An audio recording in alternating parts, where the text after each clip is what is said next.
All right, Jabosai, good morning. Let's begin. So we are picking up in Mirat Hashem on Daf.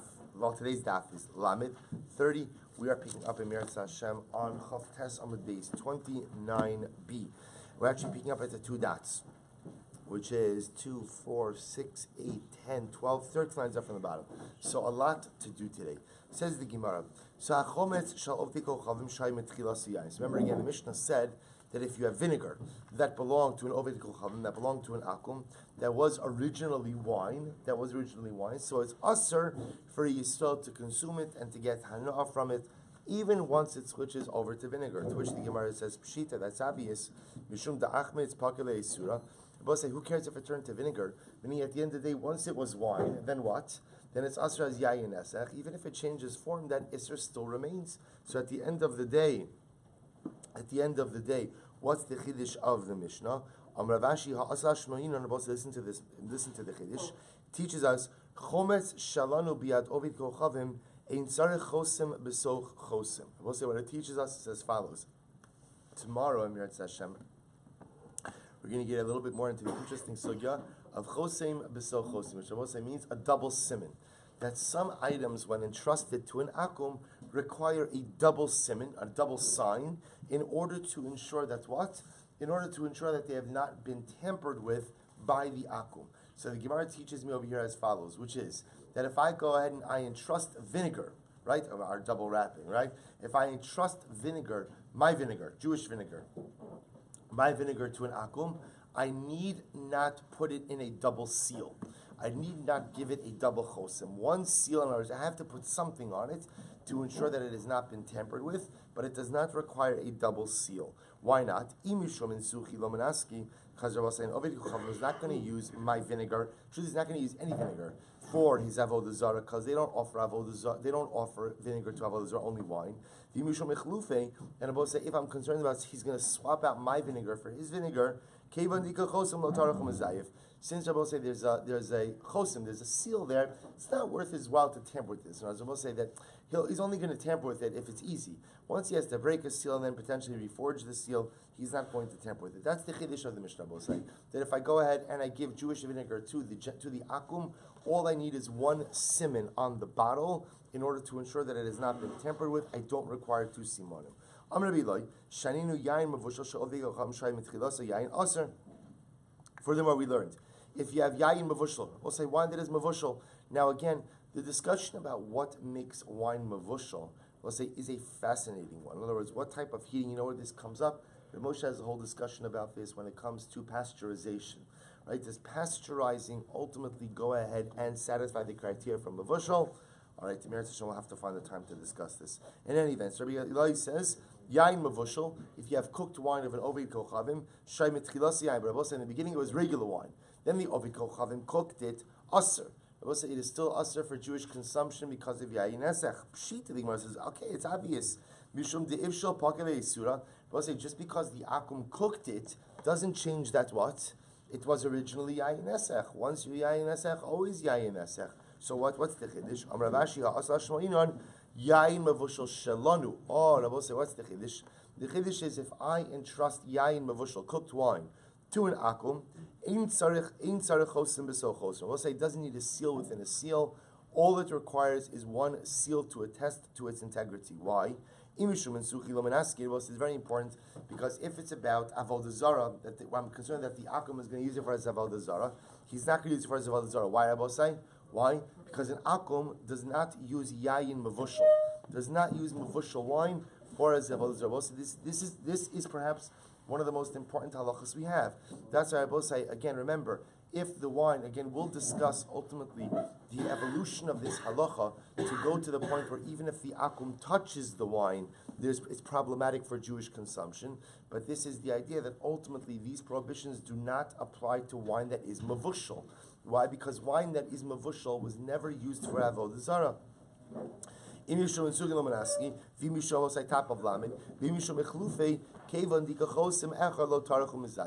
I will say if we're concerned that the akum is going to swap out my mavushal wine for something else, that's not going to happen. Why? Because since there is a seal there, then by definition, again, he's not going to tamper with the seal to go ahead and take the mavushal wine. Tan Rabbanan, yain mavushal. We'll say, so now we're going to begin the discussion of yain mavushal. Cooked wine, va'alunsis, and alunsis shel ovdi kochal masurim.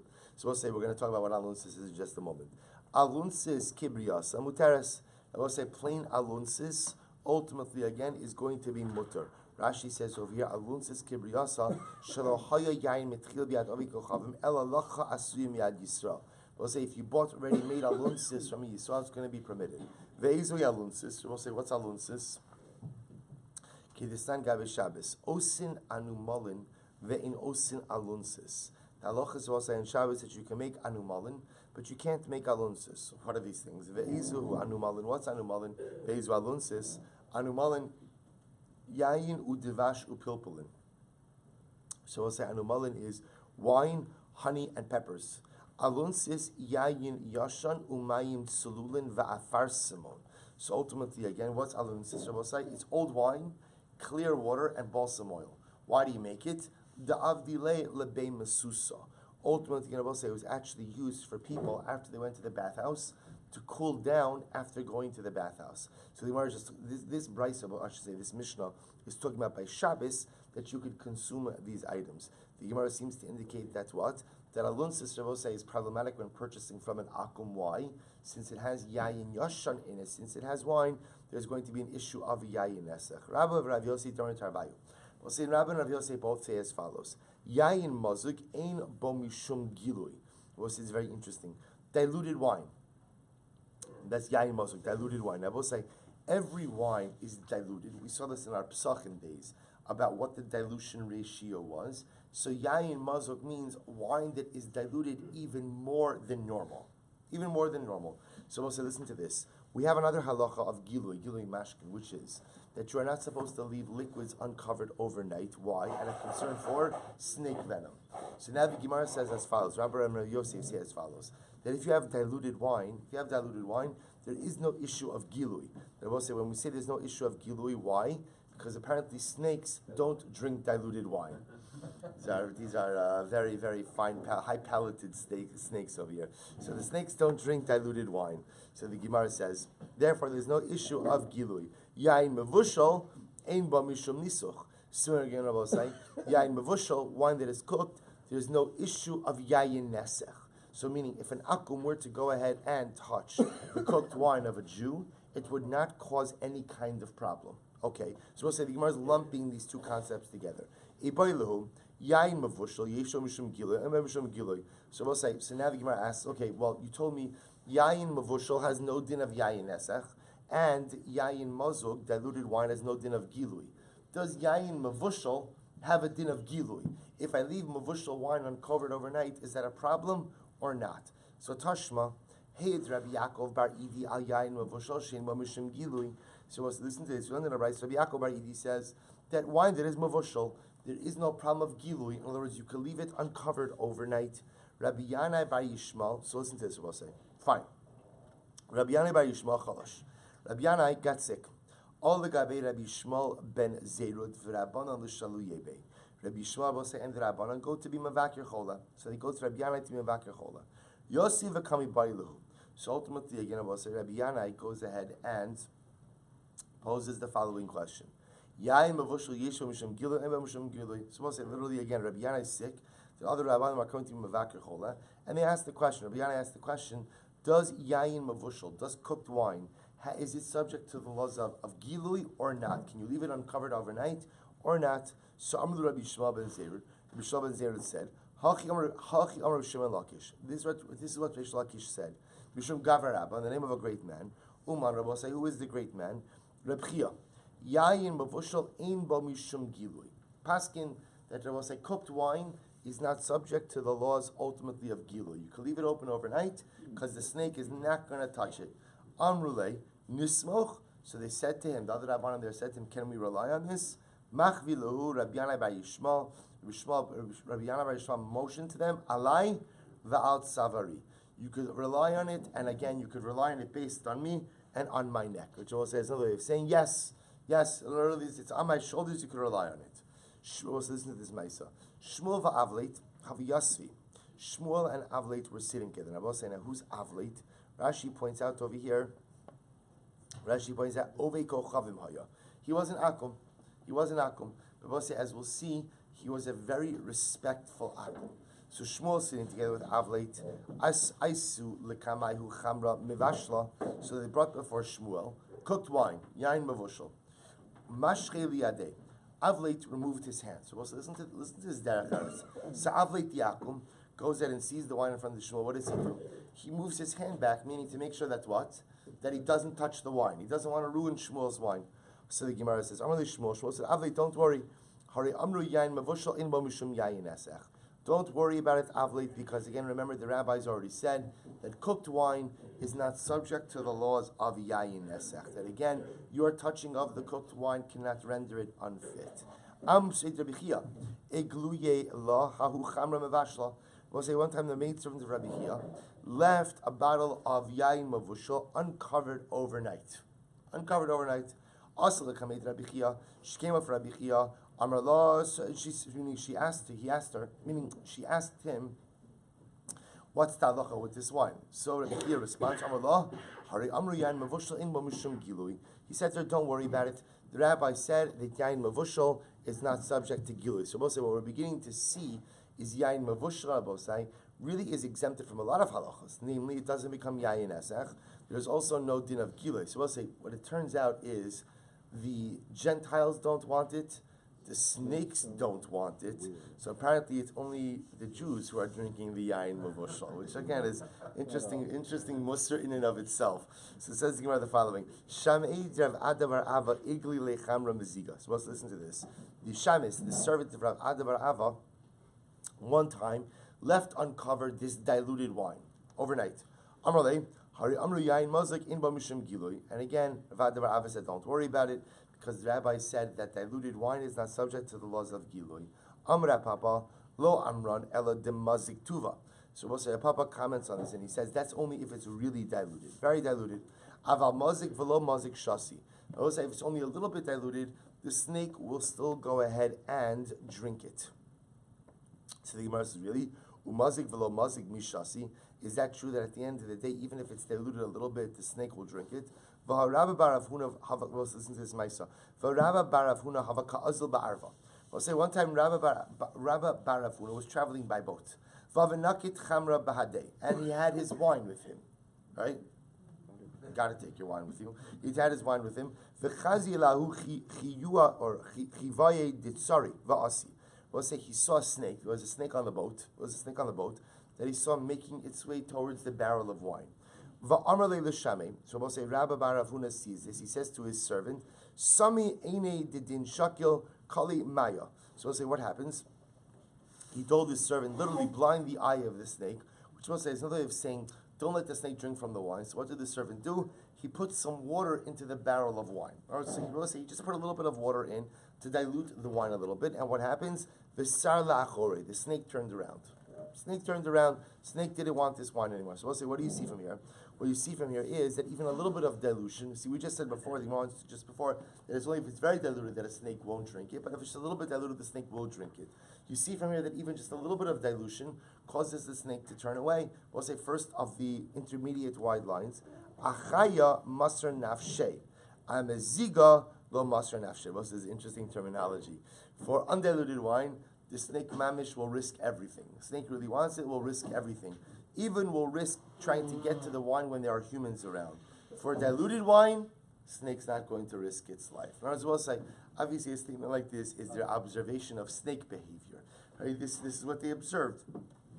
Is that true that a snake doesn't risk its life for diluted wine? Rabbi Yanai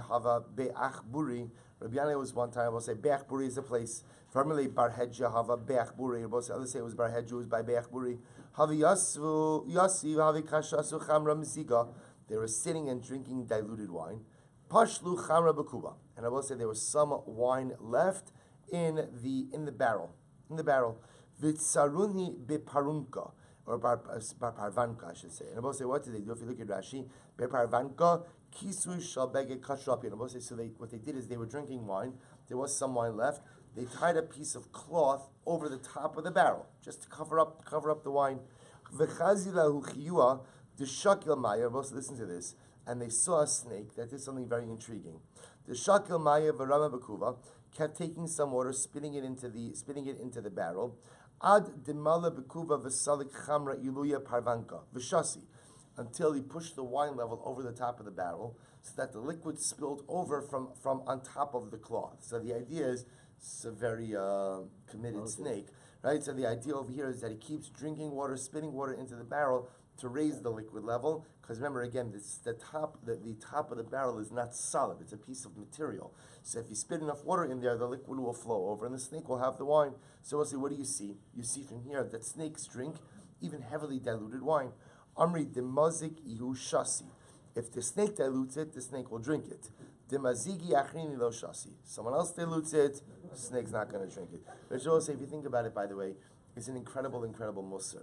The musar is, Rabbi say, that if I put effort into something, even if it's highly imperfect, I'm very attached to that. If someone else creates something that is imperfect, I'm very reticent to attach myself to it. In other words, I will say the imperfections that others do, or that others perform, or the imperfection in the ma'aseh yadayim, in the actions of others, are very easily visible and also ultimately push me away. That which I put effort into, as imperfect as it may be, by definition, I'm attached to it. So if somebody else dilutes the wine, the snake says, "No, thank you." You know, what else do you have on the wine menu, right? No, thank you. But if the snake dilutes it himself, he put in the avoda. Ultimately, again, he feels a connection. Piruka l'sakanta. So listen, that's what we'll say.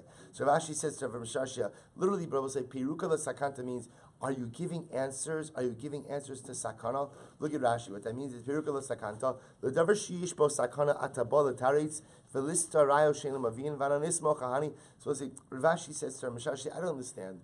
Why are you trying to answer this up?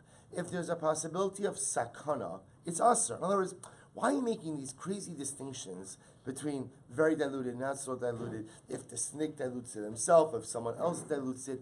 At the end of the day, if we observe snakes coming anywhere near these types of liquids, there's only one resolution, which is it's asr. Don't drink it. I was going to say, remember again, we're dealing with the issue of gilui mashkin, which means leaving liquids uncovered, which we'll say is an aspect of sakana. There's a concern for danger.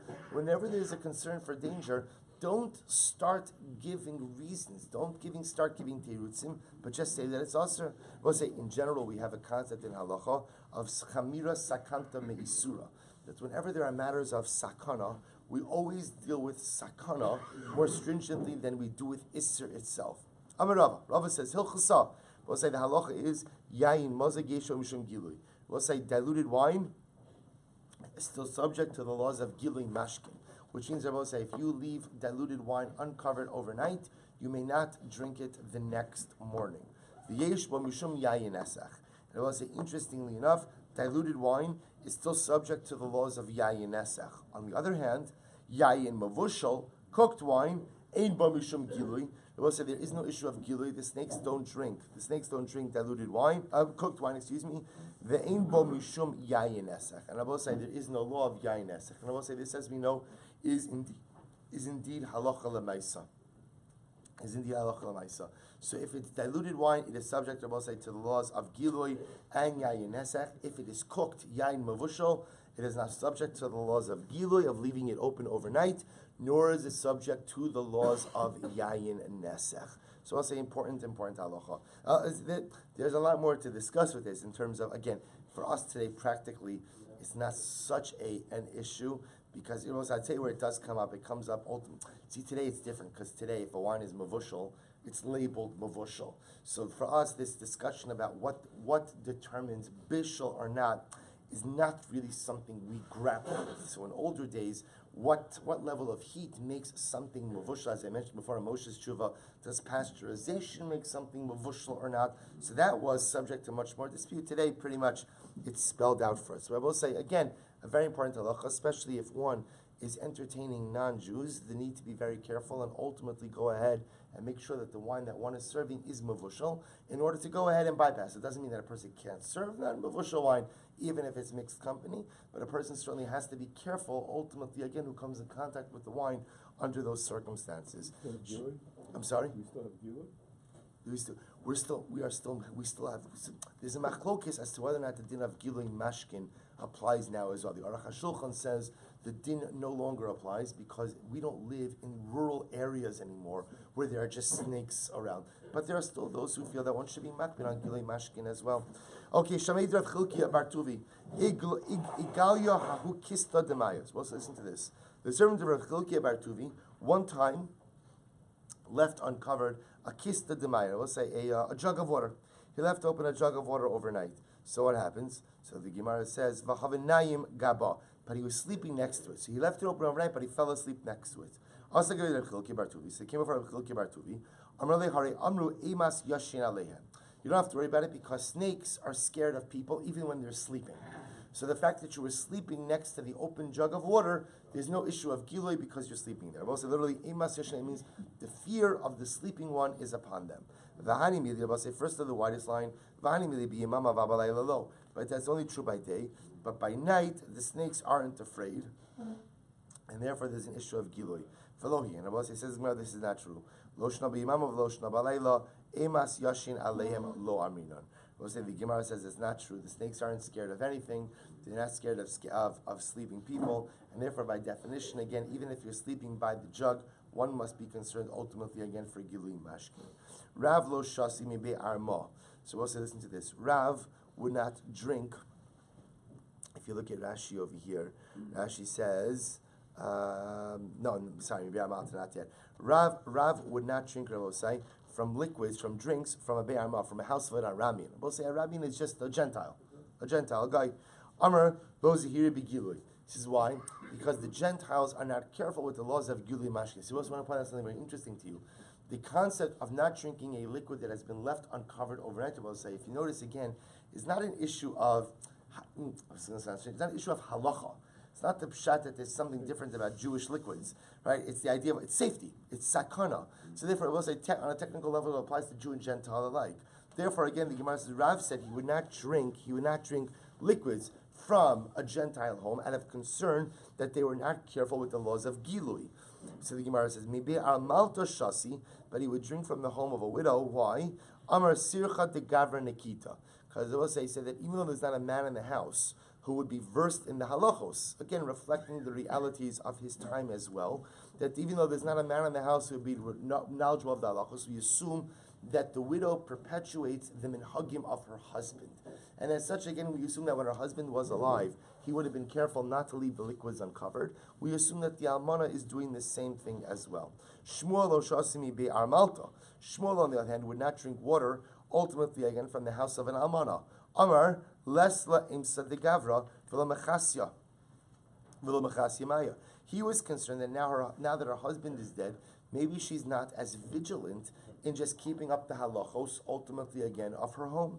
Again, I will say, not because Chas Shalom has a bad, just perhaps because of a lack of knowledge. Again, I will say, reflecting the idea that, in times of the Gemara, the primary women were not given the primary Judaic education. As such, again, what she knew what to do was probably at first from her father and then afterwards from her husband. So if her husband's not there, then at the end of the day, you have to be concerned that perhaps she's not perpetuating those halachas. On the other hand, arma shasi, but he would drink liquid from the house of a Gentile. Why? Nehi de igluya lo kapti aminakrusa miyakapti. Because also, even though obviously the Gentiles do not have the halacha of gilui, but they were makbid on hygiene. So I'll say the law of gilui, I will say, is really a din of hygiene as well, which is people wouldn't leave liquids uncovered, I will say, for a different reason, which is what? Even aside from snake venom, if you leave liquids uncovered, I will say, inevitably what happens? Just stuff falls in. So at the end of the day, the Aramans were still careful with general hygiene, and therefore they would cover their liquids. Ikadami, others say, Rav lo shasi mayim mibe arma, aval mibe armalto shasi. Others say just the opposite. Rav would not drink water from the house of an Aramean, but he would drink from the house of an Almana. Shmuel lo shasi maya lomi be armav lomi be armalta. Shmuel, on the other hand, wouldn't drink water out. Wouldn't drink water out, so we'll say, right? He wouldn't see this. If you're looking for a new chumrah, I just gave it to you, right? Sorry, I don't drink water out. So I'll say, so the idea is Shmuel would not drink, and again, obviously, he's not saying also just tam chumrah. He was concerned that people were not makbid in terms of gilui, and therefore there's an element of sakana here as well. Amir Rabbi Shmuel Levi. Shalosh yenos hein vein b'mishim gilui. Both say there are three different types of wine, and none of them are subject to the laws of gilui. And I will say now these three types of wine, at first glance, the Gemara is going to say, are a little bit more inferior in nature, and therefore again not subject to the laws of gilui. Veilohein. Both say what are they? Chad, mar, masuk. Both say chad means sharp wine, mar means bitter wine, masuk means sweet wine. So we'll say, so what is this? Chad tila charifa. Chad tila charifa. Demitzari ziki. So we'll say chad, sharp wine. If you look at Rashi, Rashi says tila charifa min yayin chazak. We'll say it's a very sharp wine. Demitzari ziki is so strong that it will say over time it causes the utensils in which it is contained to burst. So strong that literally again it's a container buster. Mar, so mar, yarnaka. So I'll say what's mar? What's bitter wine? So ultimately again yarnaka. We'll say this is Rashi says ra umar. So yarnaka apparently means it is bad and bitter. Okay, it says it all. Masok. And we'll say what's sweet wine? Chuya. Rashi says it's actually very interesting. You know what this is referring to over here? Late harvest. Look at Rashi. It's fascinating. Chuya masok machmas hashemesh b'socha anavim v'shuv eino hagun. We both say again. This is late harvest grapes. The grapes are left on the vine longer. Therefore, again, the sugar collects more intensely, and therefore creates a sweet wine. I both say you see something very interesting. Eino hagun. Right? So we'll say which is fascinating. Which is Rashi saying this is inferior. Tell this to Herzog. They charge like $27 a bottle for their late harvest wines. So I say, so again, amazingly enough, so you get it cheaper. Right. So let me know, please. So I say, so again, it's also fascinating just about wine consumption habits. So I'll say, which is so again, late harvest in the eyes of the Gemara ultimately again was considered to be an inferior wine. So the Gemara says as follows. So Rav Chama Masli le'iluya. Rav Chama actually said, no, these wines are actually good wines. Chad, we'll say what is sharp wine? That's chamar upalpulin. That's made of wine and peppers. Mar, we'll say what is bitter wine made of? Afsintian. We'll say it was made out of this thing called afsintian. Masok me barag. Rashi says me barag is mashma meshubach. Was a very good wine. Okay. Anub Shen Lakish, Karina ein bo misham gilui. We'll say karina, Rashi says, is chalya masok, sweet vinegar. Sweet vinegar is not subject to the laws of gilui. So my karina, so the Gemara says, what's karina? Amravevo chamra chalya da'asi me'asya. We'll say it is sweet vinegar da'asi me'asya. So the Gemara says, Amarava ubimkomo yesh bo mishum gilui. But we'll say ultimately again in its place, it is subject ultimately again to gilui. We'll say bimkomo means in the country in which it is made. Ultimately, again, it is subject to laws of Gilui. What's the reason for that? My taima, Chara Medinahu. Because we'll say in its location where it's produced and people consume it, is considered to be a Chara Medina. Amarava, Hai Chamra Da'akrim. We'll say, listen to this. This wine, we'll say, Da'akrim is very interesting. Rashi says, Hichmitz velo chametz hagun. We'll say, this is wine that has begun to turn. It's begun to turn, but yet it hasn't become total vinegar. Sai Chamra Da'akrim. So we'll say, listen to this. For the first 3 days when it's beginning to turn, it's still subject to gilui. Because we'll say at that beginning stage when it's beginning to turn, but it hasn't yet fully turned, you could still drink it. And therefore, again, it is subject to the laws of gilui. Umishum yayin esech. And I will say, ultimately, therefore, it's subject to the laws of yayin esech as well. Amud beis, mikan ve'elech. I will say, after those 3 days, at that point, I will say, the Gemara says this, Mam Rashi says this, Niskal Kil Harbe. It's already been compromised significantly. We'll say after 3 days, we'll say is considered to have turned significantly, and therefore not subject to the laws of Gilui, nor is it subject to the laws of Yayin Nesech. When our Aradayim say, Afilu lebasar tlasiyomi chayshinan mishum Gilui. Then our Aradayim will say that even after 3 days, it is subject to the laws of Gilui.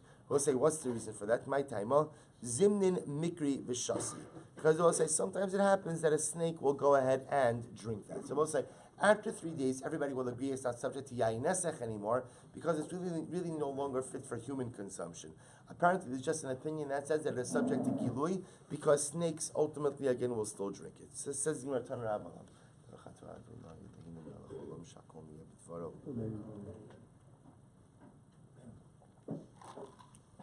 weiter. Says the Gemara, yayin toses. Now this is also very interesting. Rashi says yayin toses, top Rashi, top line, yayin chadash migito, achu machmetz lios yayin karitoses. We'll say, this is new wine. This is wine that has begun the fermentation process, but is not yet fully fermented. I don't know if there's a technical term for such wine, but it's yayin toses. So we'll call it new wine, or really, it really means fermenting wine. Wine that is in the process of fermentation, but has not yet fully fermented. So also you have to understand something also. People drank this stuff. You see something very interesting. They drank yayin toses. They also drank wine that was beginning to turn. For a very simple reason, which is what? Wine was a staple drink. It's not like for us today, for most of us today, right? Where wine is not necessarily, a staple. The idea is wine today is a much different kind of drink. Wine was a staple drink. So once anything is a staple drink, by definition, the window for consumption always becomes a bit larger. So therefore, again, it's beginning to turn, but it hasn't turned. It's okay, we could drink it. Or it's beginning to ferment, but hasn't yet fully fermented, we could drink it. So that's yayin toses. Ein bo mishum gilui. So we'll say, ultimately, again, it is not subject to the laws of gilui. The kama tisisas. So we'll say, how long does the process of fermentation take? Gimel yamim, 3 days. Hashecholim ein bo me'em mishum gilui. We'll say, similarly again, shecholim Rashi says, is cress together with wine. Right? Rashi says, Tarov Pekli v'shachok v'yayin omayim nisunim bo. It's either a drink with cress and wine or cress and water. So the Gemara says, B'nei go yeshma ein ba mishum gilui. We'll say it's not subject to the laws of gilui. On the other hand, B'nei gola nagu bahan isser. We'll say the diaspora communities were more machmir and said that even this drink is subject to the laws of gilui. V'lo omran ela deles b'uchal. We'll say there's only assuming that there's no vinegar mixed in. Aval isbu chalab migribu. But we'll say ultimately again, if there is vinegar mixed in, then what migribu also means it repels the snakes. Rashi says migribu hachometz miskara v'nilcham bechikon shal nachashim then shosin boimen. Apparently again the vinegar is offensive to the snake's palate, and therefore again the snake turns away from it. Kusach habavli. Let's say it's been a little while since we spoke about kusach habavli. Babylonian kusach. Well, so that's Babylonian kusach. Look at Rashi, kusach habavli. Remember we spent so much time in Pesachim speaking about kusach habavli. Rashi says kusach habavli chazaku kichometz kidmefarish be'ilu ovrin diyavu be'ipushe pas unesiu be'dechalva. We'll say so. Babylonian kusach was a dip, and it was made with curdled milk, and moldy bread. It's an acquired taste. So what happens? So you go ahead and you make it into a dip. But it also like a little bit of like a liquidy. What's the word? Consistency. Thank you. So what happens was kusach habavli ein bo mishum gilui. It will say it's not subject to the laws of gilui. Ubnei gola nagu bo iser. It will say at the end of the day, the diaspora communities were machmir on it and said they know it is subject to the laws of gilui. Amrav Menashi. So Rashi says, if you see puncture bites, so the Gemara says, look, you don't have to be machmir, but if you do see something that looks like snake bites, like puncture bites, then the ma'ase again you should be choshesh for gilui. Amrav Chia bar Ashi, Amar Shmuel, May tif ein bo mishum gilui. This is actually very interesting. May tif Rabbi means that if you have, let's say you have a barrel of wine, and that barrel had a leak, so you put a utensil underneath the barrel to catch the wine that's dripping out. So the Gemara now says that receptacle that is collecting the dripping wine is not subject to the laws of Gilui. So it's called mei tif. Tif means dripping. So again, the receptacle that catches the wine that is dripping from the barrel, ein bo mishum gilui. So we'll say this is very interesting. Amar Rashi, v'hu da'avet tif lahade tif. That's only what we'll say. That's only if there is a consistent and constant drip, one drip after the next. So we'll say, so why is that such the gilui? The noise scares off the snake. So if there's a constant and consistent drip, there's no issue of gilui, because the constant dripping itself scares off the snake. That's very interesting. The opening of the fig is not subject to those giros. And now here's what's interesting. When you go ahead and you pick off a fig off a tree, so also what ends up happening is, you can see this. It's not like, if you're in Eretz Yisrael and you see like the figs mamish come off the tree, it looks different than the dried figs you buy in the store here. So if you take the fig off the tree, I will say, often again you could go ahead and the stem remains on the tree and the fig comes off, which means the top of the fig is open. So I might have thought that I will say, if I leave figs out, maybe there should be a concern that the snake is going to come and inject its venom, and you wouldn't be able to see it. Why not? Because maybe the fig injected its venom into the opening of the fig. So we'll say there's no puncture marks there because that area is already open. So she says in Shmuel, you don't have to worry about the snake injecting its venom into the opening of the fig. Kiman, I will say his opinion does this effect. Kiyai Tana, I will say according to the following Tana, the Sanya, Rabbi Eliezer Omer, Ochel Adam Anavim Uteinim Balayla. A person could eat grapes and figs at night, and one doesn't have to be worried about snakes. Why? Well, it's actually amazing. Because the pasuk says, the Kadosh Baruch Hu watches over the simple ones. And we'll say, now what does that have to do with anything? So we'll say this is part of a much larger discussion, which is that there are many activities of daily living which carry with them a potential of danger. But yet we'll say we still do them. Things like right, driving, things like crossing the street, right? So we do them. Why? You have to, right? Obviously, Torah says right? You have to watch your life. So let's say the concept of Shalom B'Sayim Hashem means that we're permitted to engage in the activities of daily living, even if they are somewhat dangerous. Because they will say we assume that the Kadosh Baruch Hu watches over us in our normative activities of daily living. We'll say it's actually very important. That's why a person is not permitted to go ahead and engage in activities which carry with them unnecessary risk. So, for example, if you were to ask your local Orthodox rabbi, can I go skydiving? So I would say the answer to that is unequivocally no. I mean, unless like you're a soldier or you have to do it, meaning if it's part of your job, that's something different. But because you're some person who unfortunately is too bored with your day-to-day life and you have to jump out of an airplane, it's ridiculous. Absolutely ridiculous. Of course you're not allowed to do that. What's the shayla? Let's say, there are poskim who bring this down by skiing, by the way. In terms of, don't worry. I'm not just thinking about that, but I'm just pointing out that there are things that by definition carry with them an enhanced sakana that you're not allowed to do. You're not allowed to do because there's no reason to place yourself in unnecessary danger. Yet, those activities of daily living, I will say, which are just normative activities, even though, yes, of course, they do have a danger associated with them, we rely on this concept of Shomer Pisayim Hashem.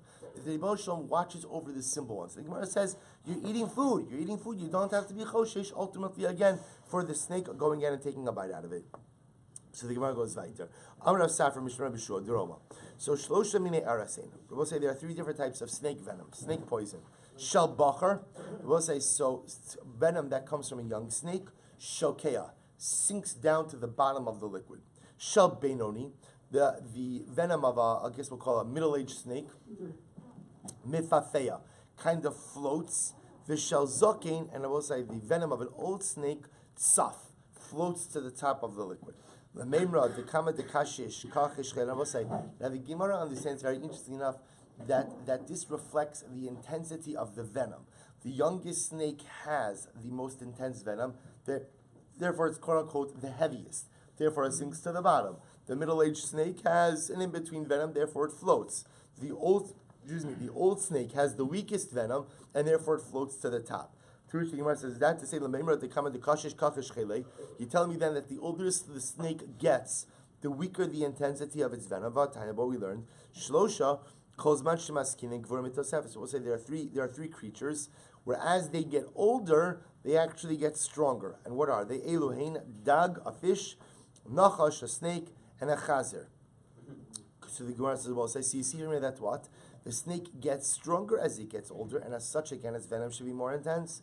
To which the Gemara says, you're right. Koach, so the Gemara says, Koach, osufihu dikamosif, zihirei kachalish. Kalish. We'll say the snake physically gets stronger as it gets older, but what?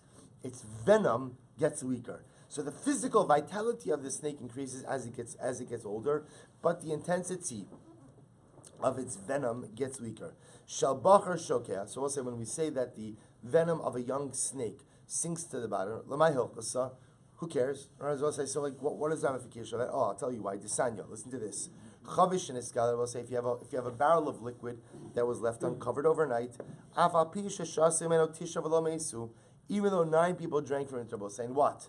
Nothing happened to them. Lo yishtat mimeno asiri. The 10th guy still should not drink from it. Because they will say, what happened? There was a Maiseh Shaya. If somebody left a barrel of liquid open overnight, 9 people drank from it, nothing happened to them. V'shasa asiri umeis. And I will say, what happens? The 10th guy drank and he died. And what happened? Of Amar Rabbi Yirmiyah zeu shokea. Ultimately, because what happened over here? What happened? It must have been that there was a young snake that injected its venom. So what happened to the venom? The venom settled to the bottom. So the first 9 people, and by the way, 9 is just a random number that they're using over here. That was the Maisa. The first 9 drank from it and they were totally fine. The 10th guy drank from the bottom of the barrel, and what happens, Rabbosai? He got the venom. And as a result, ultimately, unfortunately, died. Rabbi Yirmiyah zeu shokea. We'll say same thing as with a melon. Sheniskal. It's actually very interesting because generally we assume that the Gilui din is a din ultimately again in liquids. Rashi points out over here that with the avatiach, he says it's some type of melon. The gasur, I will say the idea is because it has a soft consistency to it. If the snake takes a bite out of it, I will say it's the same thing, which is the venom could settle in. Even though 9 people ate from it, so nothing happened to them. The 10th guy should not eat from it. Because one time there was the episode where what? 9 people ate from it, they were totally fine. And the 10th guy ate from it, we'll say what happened to him? He died. Rabbi Yirmiyah said, Zeu shokea. Ultimately, again, I will say what happened over here. This was the case of the venom that settled in. So we'll say, so the nafkamina is that you have to be choshesh for the venom even of a young snake, which even if the first couple of people are eating or drinking from this item that was left uncovered and they're fine, don't assume that it's okay to continue because it could be the chas v'shalom, the venom settled to the bottom. We'll say if you have water that was left uncovered overnight, now obviously you're not going to drink it, but you should not spill it out into the Rishus Harabim as well. We'll say, what's the issue? The issue is if somebody walks over it, and they have, as we're going to see, they have a cut or they have a crack in their skin, and that water gets in there, it can be detrimental to one's health. For lo yarbis parnasabais, don't use it, we'll say, to mop the house. Remember again, they had dirt floors. How do you mop a dirt floor? The answer is, you don't. Right? What do you do with the dirt floor? Do you sprinkle water on it, we'll say, to keep the dust down? So same issue over here, where somebody's going to be walking inside the house, and there's going to be water that gets into the cut on the foot, and it can be problematic. And do not go ahead and use this ultimately again to make mortar. I will say again, because the issue over here is as you're kneading the bricks, it could get into a cut in the skin. And don't go ahead and use it to go ahead and give to drink your animal, nor the animal of your friend. And I will say, do not use it to wash your hands, your feet, and your feet and your face. Your hands, your feet, and your face. The others say, we'll say, if you have a crack in your skin like a cut, you can't use it. En sirta mutter. We'll say if there is no crack, then ultimately what? You can use it. But 1 second, aren't the Achirim and the Tanakama saying the same thing? To which the Gemara says, no, ikabenayu, gav hayad v'gav haregel. V'rumani de'ape. We'll say ultimately again the nafkamina would be the top of the hand, the top of the feet, and the cheekbones. Which I will say, according to one opinion, is only an issue if there's a cut. According to the other opinion, it's problematic even if there's not a cut. Amar mar lo yashke bahen lo behemtov lo mehemas chavero. So we learned you shouldn't give to drink your animal or your friend's animal. V'atanya v'amashke lo behemto atzmo. But I will say ultimately again, we learned that you could give it to drink to your own animal. So you have a contradiction. Kitanya hi l'shunra. I will say, when can you go ahead and give it to drink? To your cat. You could give your cat, because apparently, again, I will say, your cat won't be negatively affected by the snake venom. So the Gemara says, Ihachi dechavrinami. If that's the case, why can't you give it to your friend's cat as well? If the snake venom won't affect them. Dechavri kachish. Because I will say, even though the snake venom won't kill your friend's cat, it will what? Weaken it. But then it will weaken my own cat as well. Hadr bari, it's okay. Even if my cat gets weakened a little bit, it'll recover. It'll recover, get healthy again. Techarvi nami hadr bari. But 1 second, my friend's cat should also get healthy again. To which the Gemara says, Zinin devar lezabuni umafsi lemine. Because also the problem with my friend's cat is that what? There might be that he might want to sell it, and if the snake, and if his friend's cat, if my friend's cat drinks the water, the cat will become weakened. If it becomes weakened, then what's Rabbi say? He's not going to be able to sell it. Therefore, at least at that time until it gets healthy again. Therefore, in order to avoid that, I can give the water to my own cat, because even if my own cat gets a little bit weak, it will recover, but I cannot give it to my friend's cat. We'll stop over here. Just a reminder again, tomorrow is Rosh Chodesh. Tomorrow and Friday Rosh Chodesh. We start the daf in Mirz Hashem at 5:45 a.m.